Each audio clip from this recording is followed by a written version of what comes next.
Everybody, and sorry for the delay. But we are here and we are on live and we are present with pizzas. So you are losing the pizzas. And today we are very honored to host soon to be Dr. Noy Levy. Thank you. From the Hebrew University in Jerusalem. Noy is a PhD candidate at the Department of Earth Sciences at the Hebrew University of Jerusalem and the Max Planck Institute for Chemistry in Germany, under the supervision of Professor Adi Torfstein and Dr. Ralph Schiebel. Her research focuses on plankton foraminifera from a high-resolution Red Sea time series and uses trace elements and stable isotopes for proxy calibration to paleoclimate reconstruction. During the PhD, she has published 2 papers in high-impact journals, one in GQ and the other one in Geosciences. And her talk will present the main finding from these 2 results. So thank you very much, and we wish you very good luck Thank you very much. in this. And the podium is yours. Thank you very much for being here and also at home listening. So my name is Noy Levy, and I want to talk to you today about my PhD about calibration of geochemical proxies using plastic foraminifera from the Gulf of Aqaba. So as Nicholas said, this project is a collaboration between the Hebrew University and Max Planck Institute for Chemistry in Mainz, Germany, and I'll move on from there.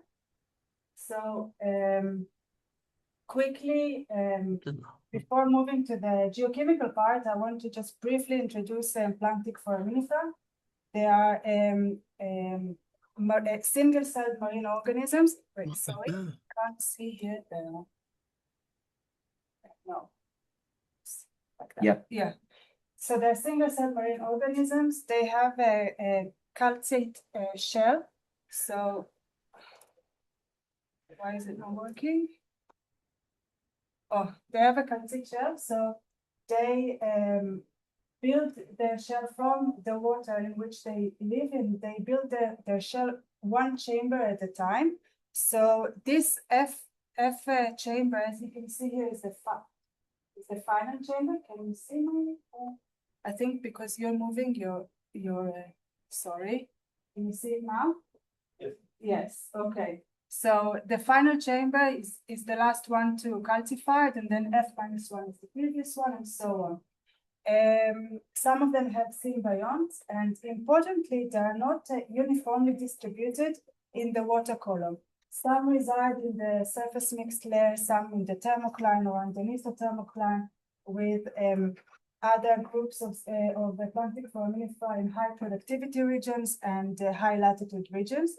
And this ecological partitioning is important because the shell geochemistry records the signal is basically habitat specific rather than an average signal. So they're widely used in paleoceanographic research and paleoclimate research. The shell chemistry record environmental parameters such as temperature, salinity, and so on. So this is a calcification mechanism as well as an ecological mechanism as well. So this is why calibration studies like this one, modern calibration studies, are still very much necessary, especially where proxy signals are poorly understood in regions such as high salinity regions like the Gulf of Aqaba. So just to introduce some proxies, so we have chemical proxies such as magnesium to calcium ratio and delta O18 for seawater temperatures, sodium to calcium for salinity, boron to calcium for pH, delta C13 for DIC and trophic level, barium to calcium for phytoplankton productivity. We also have ecological proxies. I'm sorry, I'm running fast because we took some time from the beginning. Also ecological proxies such as species, assemblage composition, diversity, and shell sizes. All of this can give us information about the ambient water in which they grow, the conditions of the ambient water in which they grow. Also, these are not the only proxies out there. Of course, there are many more. I want to start with an example. The example is of the magnesium-calcium ratio as a thermometer. And we use it as a thermometer because the magnesium incorporation into the shell calcite increases with the increase of temperatures. So we see it here on the left. We see a global data set of magnesium calcium. We see a positive correlation between magnesium calcium with annual sea surface temperatures and seasonal sea surface temperatures. But we also highlight the fact that this is species specific, meaning each species will require their own calibration curve. And here on the right, we see the magnesium calcium ratio in work. So this is a record from site OTP 806.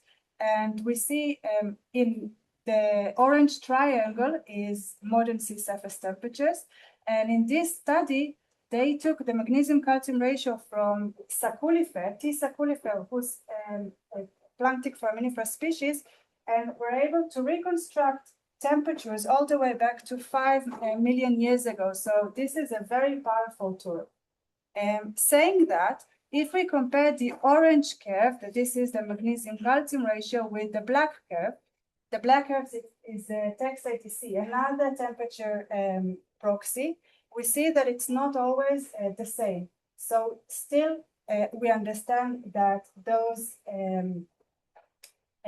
thermometers, those proxies, still needs those calibration studies. So I started with introduction and motivation. I'll continue to talk about the methods, and I'll show some results from the paper that I published. If I have time, I'll continue and share with you some results from my third chapter, which is not yet published. So the study area, the Gulf of Aqaba. The Gulf of Aqaba in the northern part of the Red Sea is located in a hyper arid climate with very limited river runoff. It is oligotrophic, meaning poor in nutrients, and it has 2 layers with the temperature has in the water column has 2 layers. So we have stratification during summer, as you can see here, and with the cooling of the surface water, we have the erosion of the thermocline. It deepens, and we even have water column mixing during the months of March till May. And the deep waters are relatively constant on 21 degrees Celsius. Salinity is evaporation driven, very, very high, about 40.5 salinity points. And in Alat, we have the Monitoring National Program, which has measured and collected hydrological data for over 30 years. And this allows us to compare shell geochemistry with hydrological information, environmental information from the same study area. So in the Gulf of Aqaba, we have 10 planktic foraminifera species. They are listed here on the right. You can see their names here. And this is the work of Natalie Chernichovsky, that she was working on planktic foraminifera fluxes. And the first finding was that planktic foraminifera fluxes are seasonal. They are low in summer, and they are higher in water column mixing. And also, you see here that the total flux in panel A is dominated by the smaller size fraction, so between 63 to 125 microns. And this size fraction is dominated by a species called T. clerkia in blue, and you can see it here in panel B. The second most dominant species in the Gulf is G. ruber albus, and you can see it here in panel C. This is the he occupies the 125 to 500 micron size fraction. And an advancement of this study is that we utilize the smaller size fraction, so the 63 to 125 micron. And this is important because if we wouldn't have looked at those species, we would have ignored the most of the export flux. So I had three main questions. So the first question was, can the magnesium calcium ratio be used as a thermometer in the Gulf of Aqaba, or basically, or is the salinity, the very high salinity, basically breaks this thermometer? And I also wanted to look at the interchamber variability, so how proxy systematics change during the life cycle of one individual, and also wanted to look at the potential for paleo studies of T. clerkii, because this species, we hardly know anything about it. We hardly looked at the smaller size fractions in previous studies. So at Station A, we deployed a mooring station, as you can see here, that was vertically stacked with sediment traps at 5 different water depths, so 120, 220, and so on. Those sediment traps were retrieved on approximately monthly resolution to collect shells. And we also collected a core top sample from the same place. So this setup allows us to compare shell geochemistry with time, with depth, and also to compare it to post-depositional preservation. So in this project, I looked at Georuber albus, which is this fella here on the left, and T. clerkii with two phenotypes here on the right. So, and these two species, they represent two contrasting life strategies. So, Georuber is a surface dweller. He has symbionts, and he lives in relatively warm conditions. And we know a lot about Georuber. Georuber is a species that is studied a lot. Unlike Georuber, T. clerkii is a symbiont barren, and it is assumed to be subsurface dweller. But other than that, we hardly know anything about it. Again, you can see here the measurements that I created on a chamber resolution, but I'll go on to it in a minute. So at the MPIC in Mainz, Germany, I measured single chamber trace elements using laser ablation ICP-MS. And you can see here the holes of the laser. The spot size was 13 microns. And this spot size, although it's very small, it was the largest that we could fit in the small species T. clerkii, in one chamber of the smaller T. clerkii. We intentionally did not use reductive and oxidative cleaning, because it would have basically ruined the signal from the very, very thin shell of T. clerkii. And an important point that I want to make, that usually when using bulk measurements, we can smooth the signal that we can get from the variability between individuals in the same population and the variability between chambers during their life cycle, so during their growth. And using chamber analysis, we could manage to look into this variability. So overall, I measured 156 individuals and 615 chambers across the 3 morphospecies. Also, I measured stable oxygen and carbon isotopes using IRMS with a cold trap setup. And this cold trap setup is really nice because it allows us to measure extremely light samples. So samples that are lighter than 5 micrograms. So just to give you an idea, it means 1 Geohuber individual and only 10 T. clerkii individuals at the same time.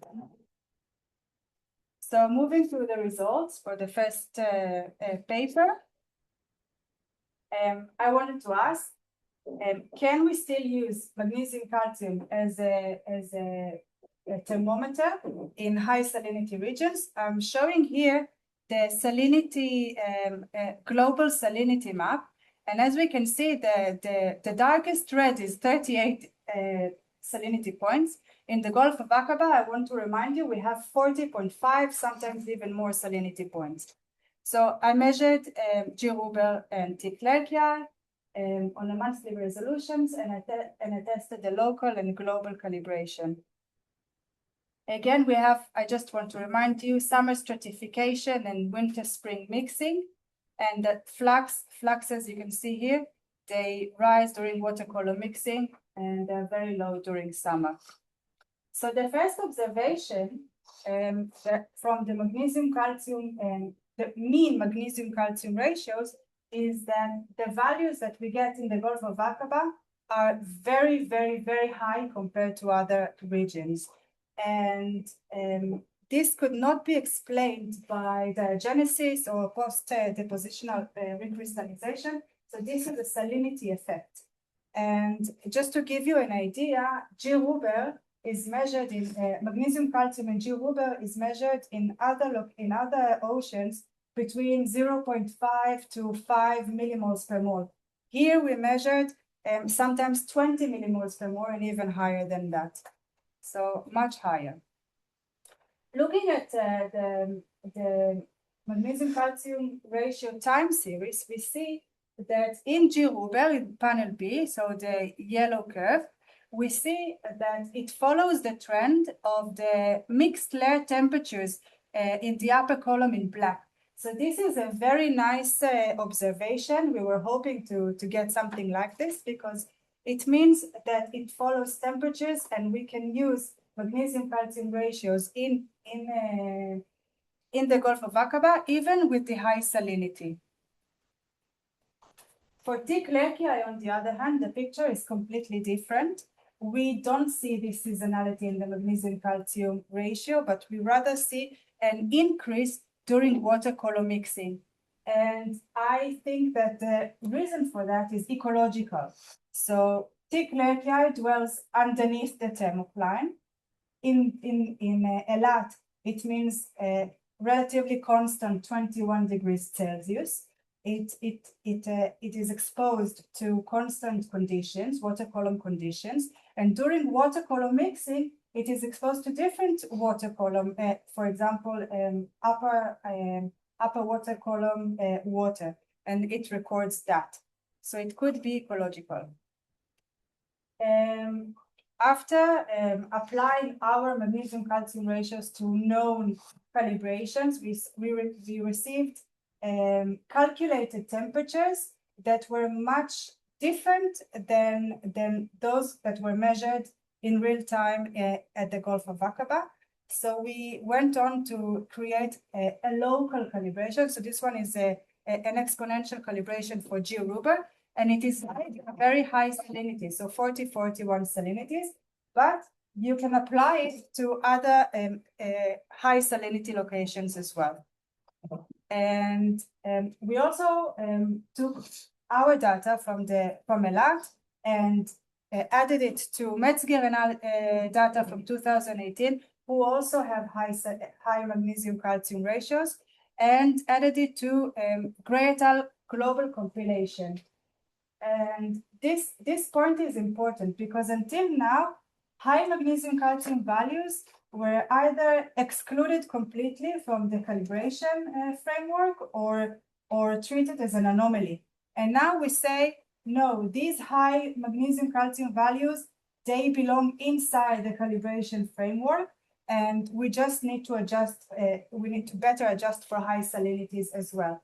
Saying that, I understand that this global framework is still not the best. It's not as robust as I would like it to be, but I think that if we add more data points, very high salinity data points to it, it will improve its strength.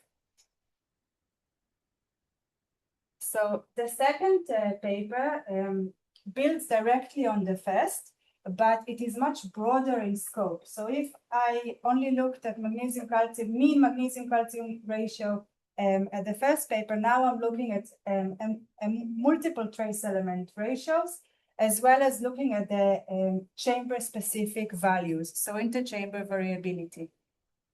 So this is the entire set of trace elements that I've measured. As you can see, it's a lot. I'm not going to talk about all of them. I'm just going to give some examples to show you and prove my point. So these, what I'm showing you here, are pooled means from different sediment traps. So each icon here is the mean of the different measurements with time, and as well all the chambers for the same sediment trap.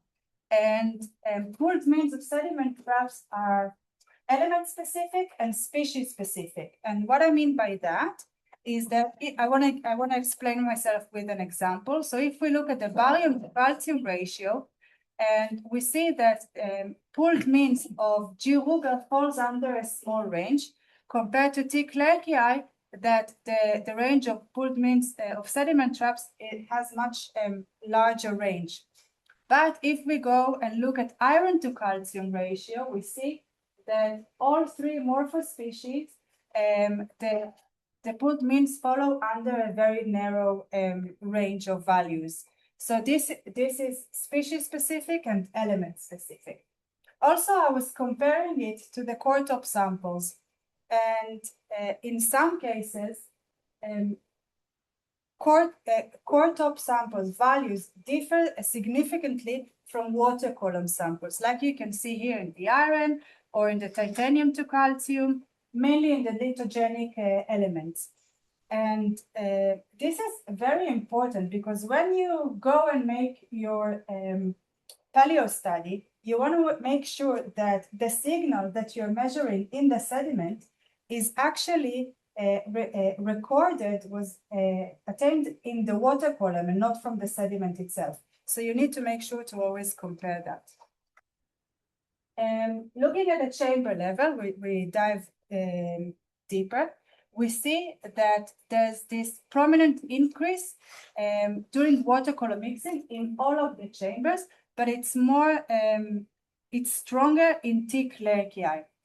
And what I want to say is that I'm showing magnesium calcium here, but it's not only true to magnesium calcium, it's also true for boron to calcium and barium to calcium and thorium to calcium and uranium to calcium. So this is something that repeated itself with all the trace elements.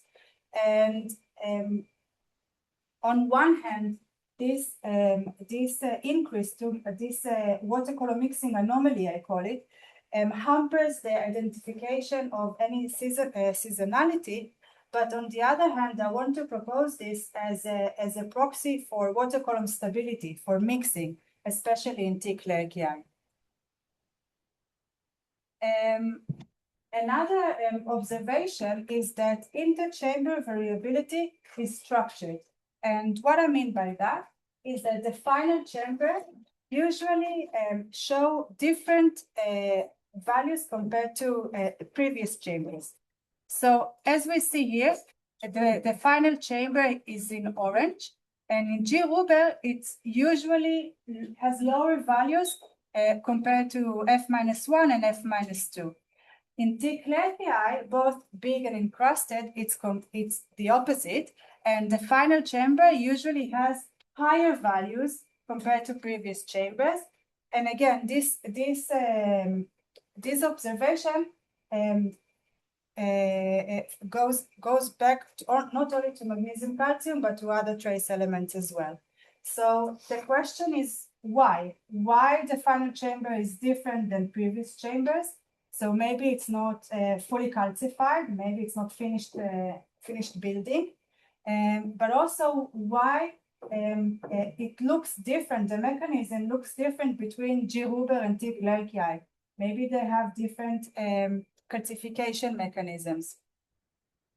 Another observation that repeated itself is that interchamber variability is higher in thick layer compared to G-Ruber. And again, not only in magnesium calcium, but at the entire set. And again, this could be a calcification mechanism issue. So thick layer is more efficient in incorporating elements to its shell, but it also could be ecological. Again, G-Ruber dwells at the surface layer, so it's an homogeneous layer. So the variability in the environmental conditions is lower compared to thick layer, who dwells underneath the thermocline, which is a much larger water depth, and it is more heterogenic. And the most practical outcome from this paper is that we took the G-Ruber temperature calibration for high salinities from the previous paper and applied it here again, but on a chamber level. And what we see is that, what you see here is that calculated temperatures for each chamber, and we compare it to measured temperatures in red from the water column itself. And what we see a good fit in between calculated temperatures and measured temperatures for F-1 chamber and F-2 chambers, but this is what we don't see a good fit in the final chamber. So we suggest using pooled means that exclude the final chamber when applying temperature calibrations. So to conclude this chapter, proxy systematics is species specific, element specific, chamber specific, and I suggest interchamber variability as a new proxy for reconstructing water column mixing. Do I have time to talk about my, yeah? Great. So now I'm moving on to some results that are not yet published. The paper is in advanced writing at the moment. But we wanted to look at thick layer because, as I said, it dominates the smaller size fraction, and we don't know enough about the smaller size fraction, not only in the Gulf of Aqaba, but in general. And it is very important to understand its ecology if we want to interpret correctly proxy signals. So looking at its global distribution, we see that this species is, and everything that I'm going to show you now is new results, new information. So just bear with me because this is my new favorite topic at the moment. So what we see here is that this species is relatively tolerant to a wide range of salinities and temperatures. So temperatures from 8 degrees Celsius to 30 degrees Celsius, and salinities from 32 to 41. 41, I mean the Gulf of Aqaba. And it is probably very dominant in many areas, and not only the Gulf of Aqaba, but it's just been overlooked. And I was exploring its morphology and isotopic composition after I explored its trace element composition in the previous chapter. So imaging and looking over 2,000 thick layer samples, individuals, I can say that thick layer big and thick layer encrusted are statistically different.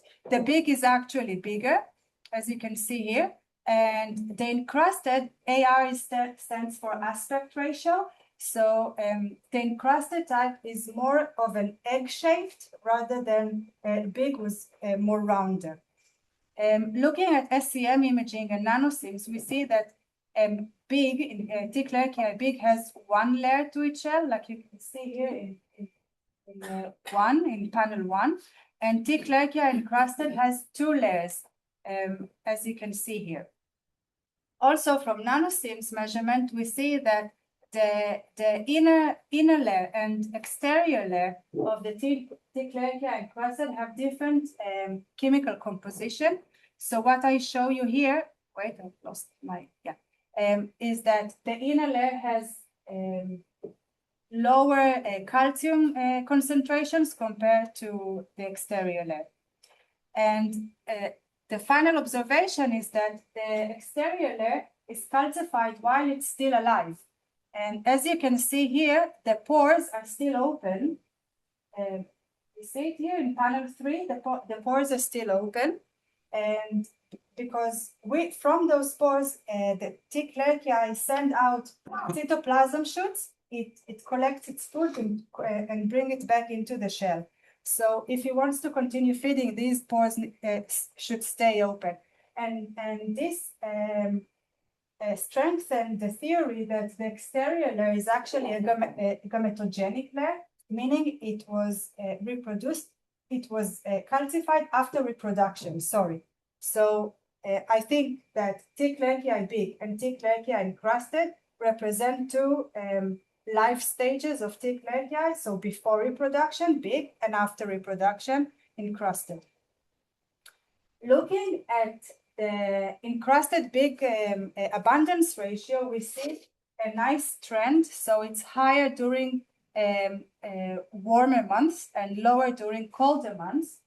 And I know I said the magnesium calcium ratio in thick Lerchiae is not a good thermometer for paleo studies, but I want to suggest this as a new proxy, the encrusted big ratio as a new proxy for temperature reconstruction.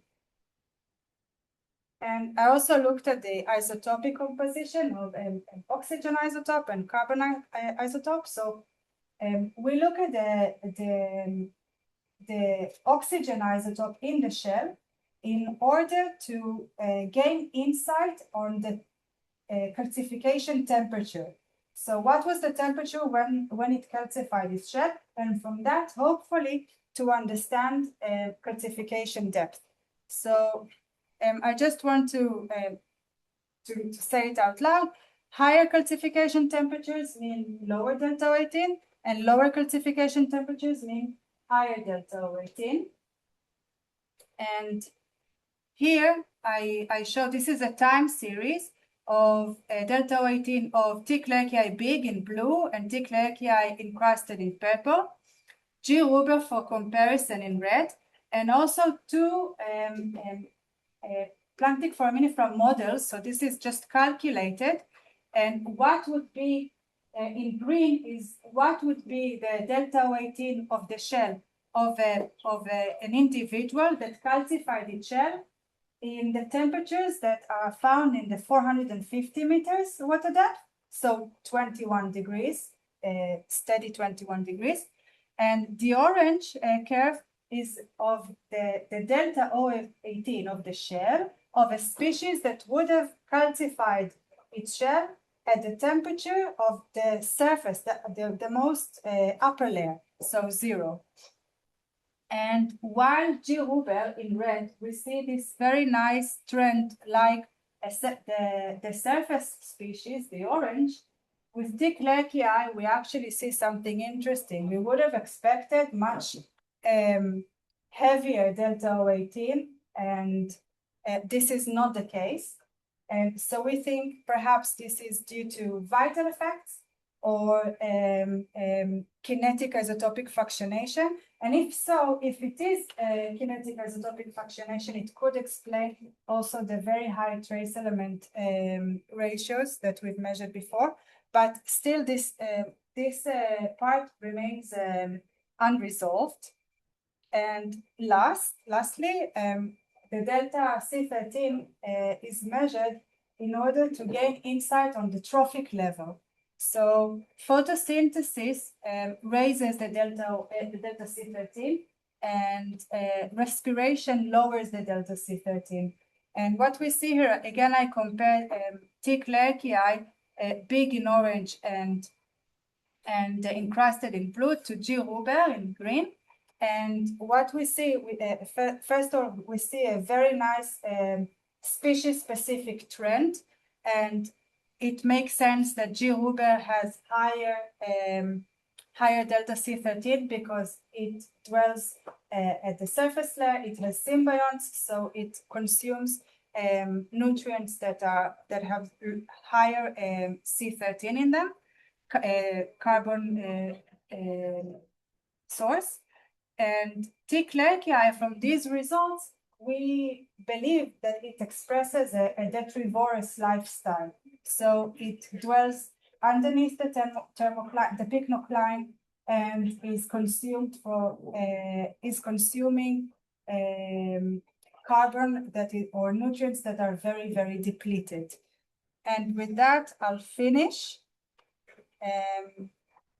Again, I want to suggest T. clerkii as a species to use for paleo studies, and the magnesium-calcium ratio and the delta-18 still work even in high salinity regions, and we established a local and global framework, and interchamber variability must take into consideration. And thank you everyone for listening and being here in the Zoom as well. And that's it. Thank you. Thank you very much, Noy. So, we have questions. Yeah, go ahead. Sorry, I kind of missed the introduction to just come back from Google. Okay. So, you showed in the last second graph the delta 18. You were calculate the 0 depths and 450 depths, right? Yeah. But I remember you mentioned before that this species, T. clerkii, only dwell in the beneath the mixing layer. Yeah. So what is the? So these are very unexpected results. Perhaps it's isotopic fractionation, or maybe other vital effects. We still don't know. I'm still looking into that. But these results are not something that we expected. But I do understand that the delta 18 in T. clerkii does not necessarily record calcification temperature, but rather something else. And I still need to understand what this something else is. Yeah, because in my previous slides, you only build the delta 18 concentration with temperature. Yeah. No, it's also the salinity, the delta 18 of the water, and also vital effects. So it has a lot of components that affect the delta 18 of the shell. But again, I still need to. I don't know if I will be able to pinpoint exactly what was the reason that made it be so light in the delta 18, but did you take into consideration that that big differences in the different depths of delta 18 in the environment? Yes, but I think, if I'm not mistaken, I have measured from different depths the water column. You mean the water that? column itself? Yes, yeah.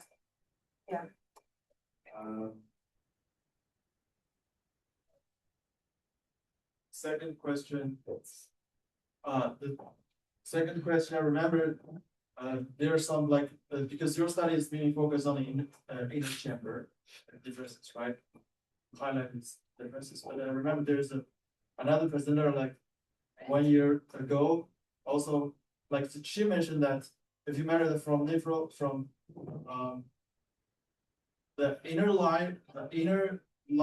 inner surface of the chamber and the outer layer, it's kind of different as well. Yes. To take that into consideration. Yes, with the type of measurement that I did with the laser ablation, I could not differentiate between the two layers.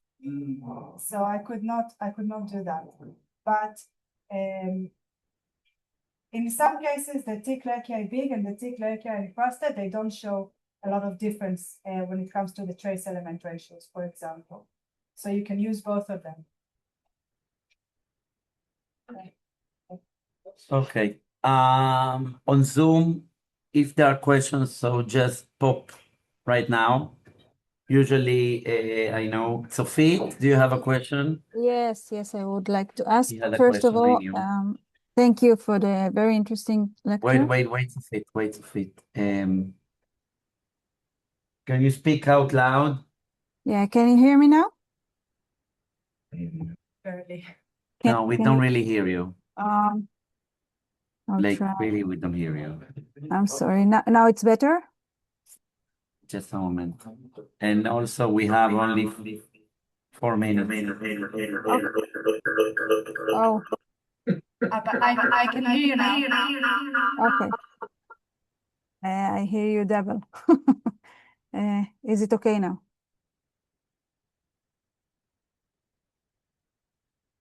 I will contact Noy and I will ask on. Okay, because actually the next lesson is waiting outside. Okay, So thanks. if there are no further questions, so thank you, everybody, and thank you.